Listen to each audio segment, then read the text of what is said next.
Over the years, the United States has been faced with the controversial issue of the legalization of marijuana, or cannabis if we are speaking in terms of its chemical name.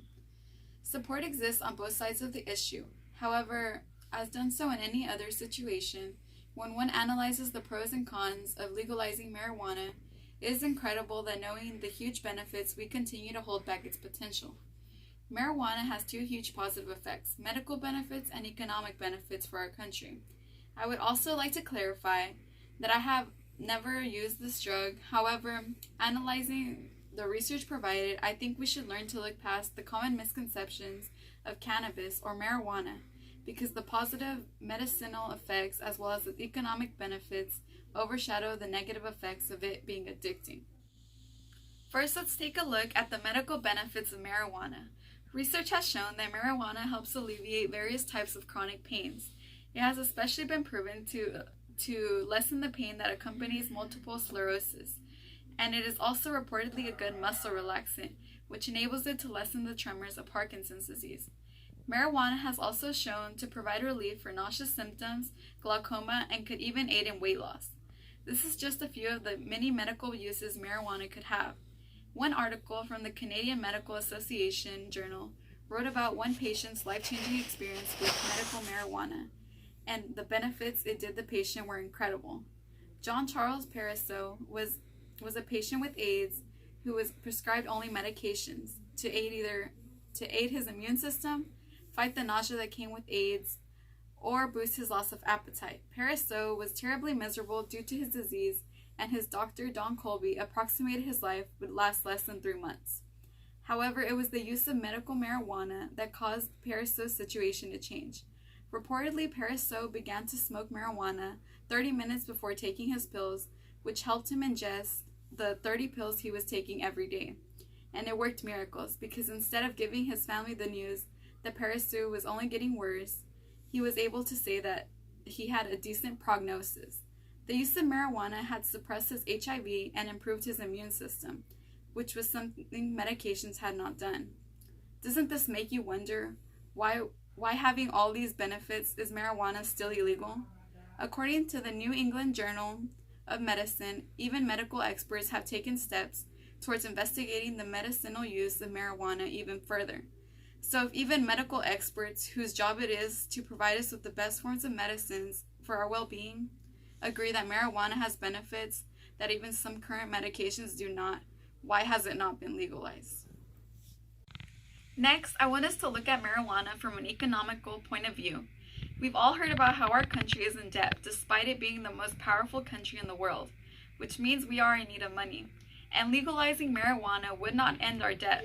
However, it would help bring in millions of dollars that are being spent on incarceration of people in possession of marijuana. According to the Uniform Crime Report, based upon the FBI's data, the number of arrests that deal with marijuana have increased significantly since the 1900s. In the 1900s, the number of marijuana arrests was approximately 327,000, and today that number has more than doubled. More marijuana arrests means that more of our taxpayer money is being spent on incarceration costs. It is estimated that about $2.1 billion, or 3% of our nation's law enforcement money, is spent on enforcement of marijuana laws and prohibition. There are currently about 28,000 people in jail for marijuana-related crimes, and it costs approximately $22,650 for one person per year. So we can easily calculate that marijuana arrests are costing the federal government over $600 million annually. So that's $2.1 billion that could go towards other necessities that our country has if marijuana were to be legalized.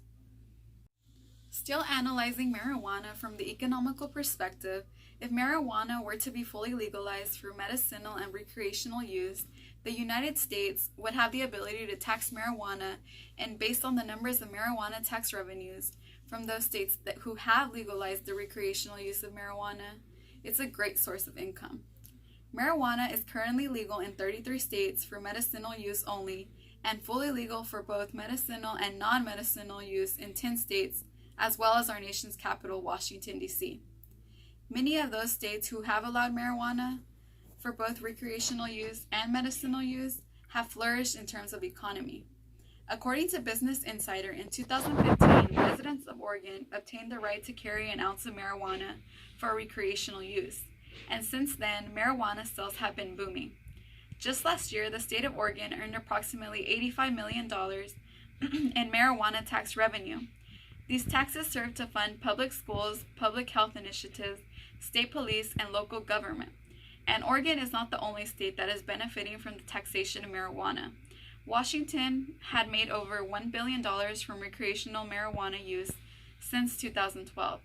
Even our nation's capital, Washington, D.C., voted to legalize marijuana for both medicinal and recreational use, and they too are bringing in huge amounts of revenue. So now that I have gone over some of the positive effects of marijuana, I would like to address some of the common concerns when addressing the issue of marijuana legalization. More than likely, when you think of marijuana, the first words that come to your mind are drug, bad, getting high, and addicting. And while some of these are valid, we should analyze them further to understand this drug better.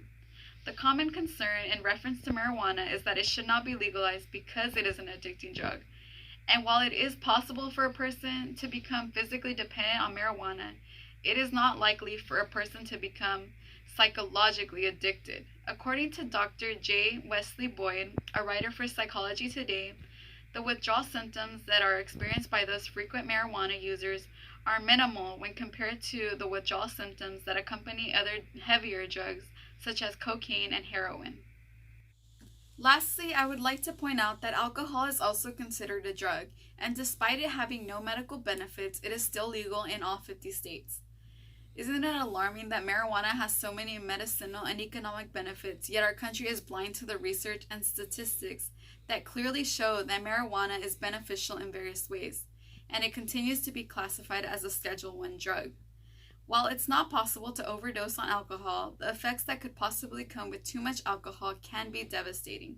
Reports indicate that approximately 88,000 deaths each year are somehow associated to alcohol use. On the other hand, marijuana has practically zero, because it's nearly impossible to overdose on marijuana, unless someone were to smoke at least 238 joints of marijuana a day. Like any other drug, it is possible to misuse marijuana, but even when used for non-medicinal purposes, it is possible to use it without it having long-life negative effects on the body. I think it's time we stop seeing marijuana as just another bad and addicting drug and realize the potential it has as a drug in the medical world and as a source of revenue for our nation.